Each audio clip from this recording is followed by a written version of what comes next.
Hi, I'm Lada from astrolada.com with your April 2018 videos. Saturn is going retrograde. We'll be required to work extra hard for the next 5 months in certain areas of our life and eliminate things from there. While Mercury is going direct this month, which is great news because some complications that happened the first part of the month will be resolved by the second. I'll walk you through everything. Just a quick announcement though. Making 30% off webinars that I'm making in March, one with Robert Phoenix on Chiron in Aries. It's only $29. He'll make personal predictions how it will affect you. It will be about healing something, healing wounds that have been deep-seated in us from birth, that are the most painful areas of our life. He will make personal predictions and world predictions. It's only $29 till the 24th of March. And the other webinar is with Krasi, Babylonian astrologer, on the 31st of March. Again, it's 30% off till the 31st of March. It's about ancient magical astrology for modern times, practical solutions and remedies for love, for heartbreak, for financial and career problems. So she will teach you how to make talismans, how to use astrology to remedy difficult situations, the way the ancient did it, how to make also special rituals in order to strengthen your certain indications in your life and in your horoscope, like love, money, you know. So do come and join us. Can't wait to see you. Taurus, April 2018. And maybe Taurus, the beginning of the month you'd be feeling a little bit more lazy than others because the sun, which is the vitalizer, the giver of energy, is in your 12th house, the 12th house of sleeping, of resting, of taking an assessment of the previous 12 months, of going within, paying attention more to your feelings and to your soul. You know, the sun is here in this 12th house, so you are allowed to take it easier the first part of the month, but of course there will be some challenges and some positive opportunities that we'll speak about. And then from the 20th of April, of course, the sun enters your sign, and whether it's your ascendant sign or sun sign or even moon sign, you'll start feeling much more vitalized, and it will continue on to the 22nd of May. And which means that from the 20th of April, start looking from signs from the universe, because it imprints on you the program for the next 12 months. New ideas will start flooding, new life force and energy force to initiate new beginnings. You know, so till the 20th, maybe prepare more, take more rest, think about the past, complete things from the past, you know, end things, whether it's your Taurus sun or ascendant, doesn't matter. It's 12 houses about completions. And not only that, but you're gonna have Mercury retrograde in this 12th house and staying in this 12th house in Aries till the end of April, basically. So Mercury is the planet of our skills, using our mind, our abilities to practically deal with something. So again, 12th house and retrograde motion of a planet is, especially till the middle of April, is about completing something, ending, correcting something, reevaluating, going within, reassessing something. So possibly very much till the middle of the month, and even towards the end, you know, till April, you are ending some old projects, completing, maybe finding out and fixing some mistakes, because Mercury is the planet of details, paying attention to details. And when it's retrograde, you are much more anal about details, or the universe is much more anal, as they say, about details, and requires you, and 12th house is omissions and mistakes, and requires you to correct certain things. But 12th house, as I said, is also completion, so some of you might be ending some projects, working behind the scenes. It's a hidden house, it's behind you. You know, if this is the first house where Taurus is, the 12th house is behind your back, so it's kind of it's invisible. So maybe you're preparing something behind the scenes, or maybe you're leading some communications or negotiations behind closed doors, or in private, or in more secretive ways, and it's not coming to the surface. But it will be about also finding out some secrets while Mercury is retrograde in the 12th house. 12th house is house of secrets, is the repository where we dump things in the subconscious and forget about them, and they came, and when Mercury goes retrograde, it digs out those things we've hidden from ourselves subconsciously, or because, you know, someone's hidden it from us, and we become aware of those things. And the sun illuminates as well that 12th house, so secrets are illuminated. Something that you are not aware of, missing pieces of information, you retrieve back. Mercury retrograde, retrieving back, and the sun brings its shining light there, and some valuable piece of information that you'll find out, which when the planet starts moving into your first house, you'd probably act on it and initiate new changes and new beginnings in your life because of that. They might be also be careful for till the middle of the month, or till the 20th, I would say, for any kind of losses, for any kind of losing something, especially mercurial things, because 12th house is losses, something being lost from you. Mercurial things are about, you know, laptops, phones, letters, communications. You might be asked to dig out, for example, certain papers, and dig them out, and you know, put extra efforts, which is what retrograde planet requires from us, in order to find them, and some frustrations might come because of that, you know. But it's good time. What is it good for till the 20th? Completing all projects, correcting all projects, working something behind the scenes, digging out secret information, also doing some research and investigation about something you want to start later on.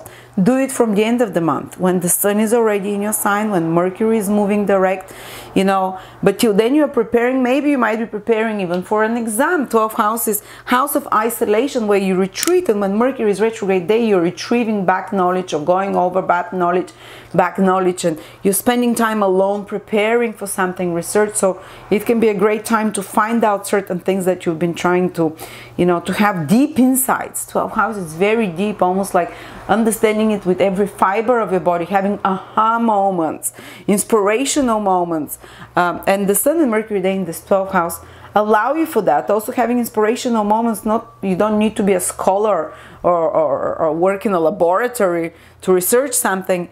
It's finding intuitively answers, and seeing and understanding on a factual level, Mercury, some patterns of yours that are invisible, the 12th house, that have been self-sabotaging you, that you have been, that are stemming possibly even from past lifetimes, or past hurts, or past experiences, that are buried in the subconscious, the 12th house, that have been that were leading to self-undoing and self-tripping of yourself, because 12th house rules all those things.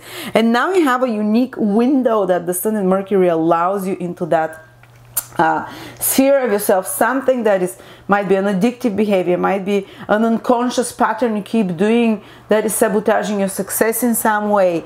It might be something that comes out from a past lifetime, from a childhood. So yeah, it's almost like this retrograde Mercury in the 12th house, and the sun, the planet of illumination there. It's like allowing you to retrieve lost parts of your soul.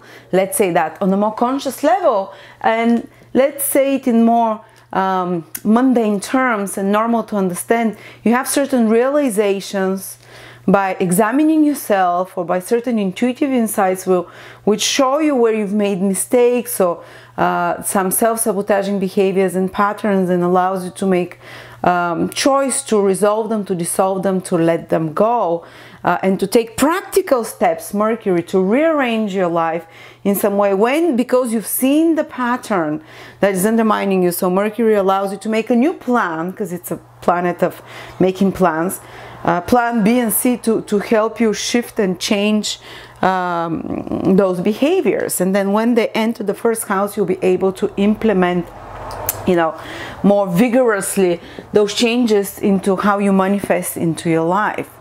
But on another level as well, Mercury here will make difficult aspects the first week of April with planets in your 9th house, which is Saturn and Mars, and they're conjunct in your 9th house. Especially the first, I would say, 10 days of April, they can be more stressful.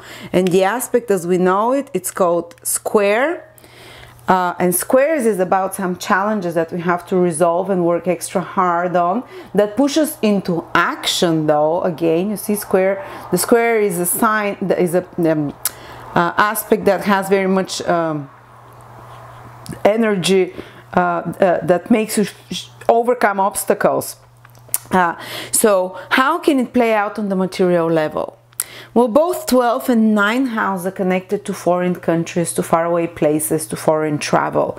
So foreign documents, foreign people as well. So if you're dealing with any of those things, there might be some snag or some obstacle you have to overcome or to deal with, especially the first 10 days of the month.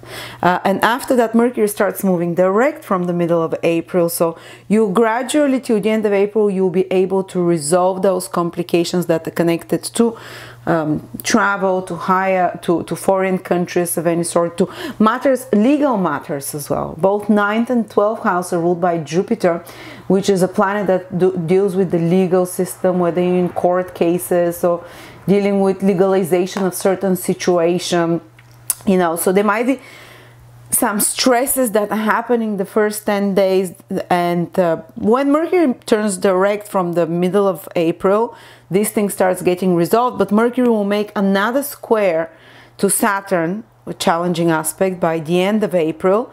So this is when the culmination of the answer will come to you. It's going to require some effort again towards the end of April, but it's going to be the final one that helps you conclude that issue.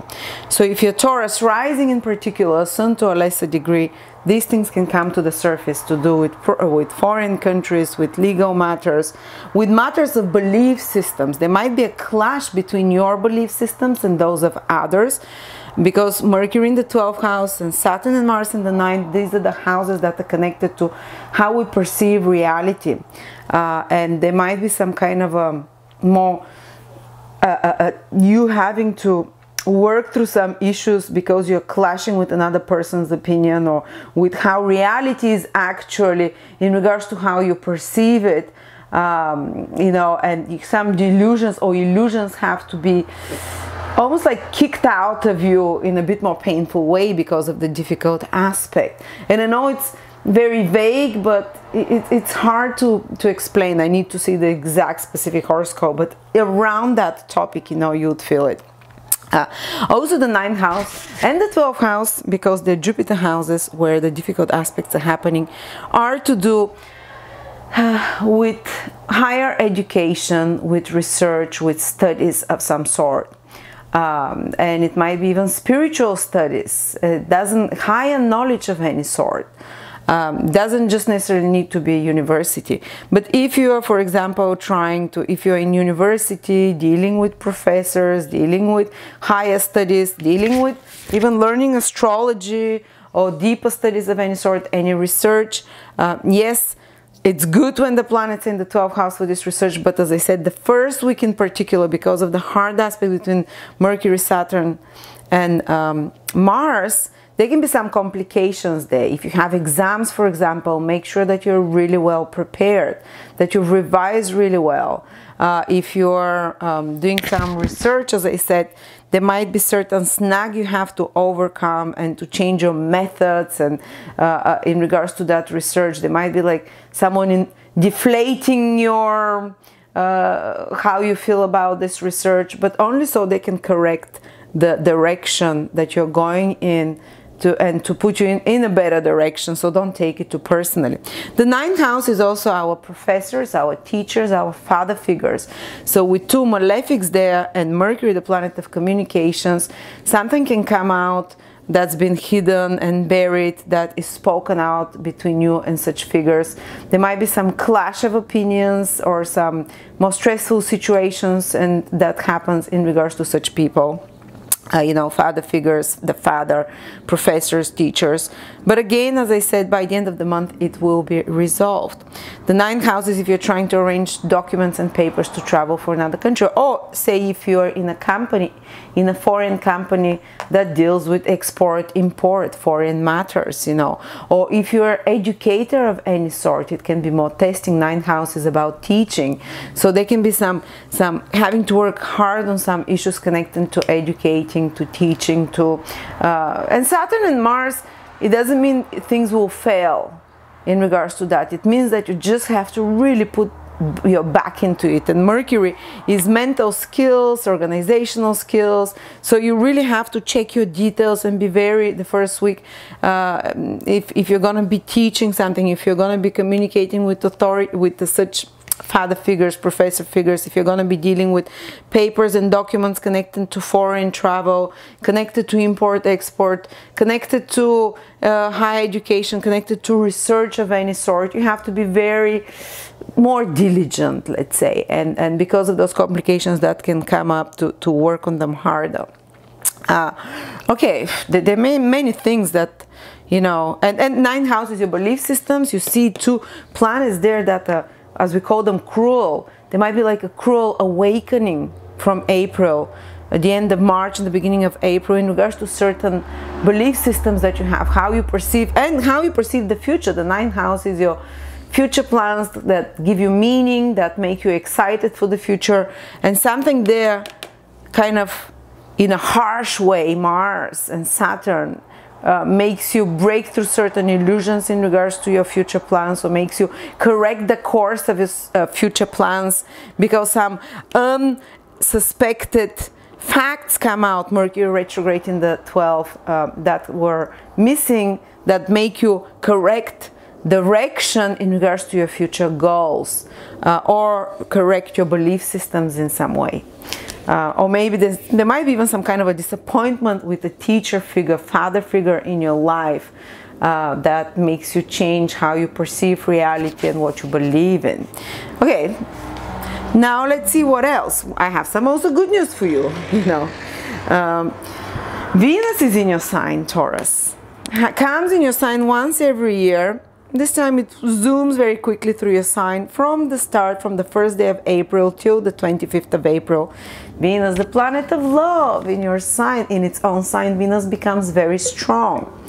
It's fantastic time for any beauty procedures for you. If it's your ascendant there, the ascendant is the physical appearance, the sun or the moon in Taurus as well, good for beauty procedures, good for, by the end of this transit, you might feel more attractive, more charismatic.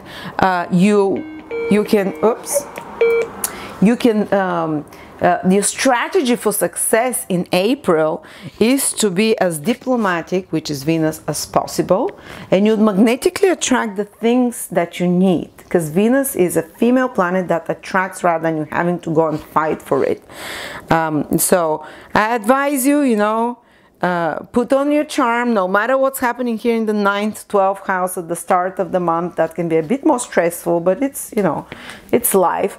This beautiful Venus in your sign is way more powerful than the other configurations. It's gonna smooth any conflicts. It's gonna allow you through diplomacy, through charm, through more easy state of mind and more relaxed state of mind, to kind of let it go, to forgive, to be kind of to enjoy yourself. And because Venus is in the sign of Taurus, your sign, good food, good valuable things come to you, values, you know, things that are value to you, you can attract them more easy. Good enjoying situations, even love can come to you, as this is the planet of love. Not because of some luck, but because you vibrate with this Venus. You become goddess Venus. You become Venus, the goddess of love. Whether you're a man or woman, you become more charming and attract those beautiful things. And those Venus is also even material gains of some sort that are more likely to come to you during this month. So, you know, whatever challenges there, Venus smooths them out and allows for the month to be very nicely lubricated, let's say, and to have quite a few enjoyable moments as well, and good relationships as well. And even if they're with Mars, Saturn conjunction in your 9th house of beliefs and opinions, if you're fighting with someone about what you believe and about your vision of the future, whatever, you're able to, with this Venus in the 1st house, to, you know, make it much more almost to win people on your side, and to smooth out those complications that are happening. And just want you to prepare, because from May, Uranus will enter your sign, Taurus, and all you know, peace of mind goes out, especially for early born Taurus. That's not a bad thing, because life will speed up tremendously, and big changes will be happening in your life for the next 7 years, but that's for the later prediction. So thank you so much. So energy starts coming to you after the 20th, when the sun enters your sign, new beginnings. Till then, maybe working something behind the scenes and all those things, having more pleasure in your life, giving yourself more loving things, a massage, a nice date. This is throughout the month, is a theme for you that will come more easily to you. So take care of this Taurus side of you. Indulge it, lovingness, sensual pleasures, being in nature, tasting beautiful things, aromas, buying yourself nice clothes, going on nice dates, enjoyments of all sorts is the theme for this month, plus working out those 9th and 12th house issues that by the end of the month will also work themselves out. So thank you so much, Taurus, and don't forget Chiron in Aries webinar with world famous astrologer Robert Phoenix. I'm also not familiar with Chiron, so I can't wait to learn about it. And also practical magic for modern times, ancient practical magic for modern times with Crassi Atasio, and how to make magical rituals and remedies for ourselves. So thank you so much.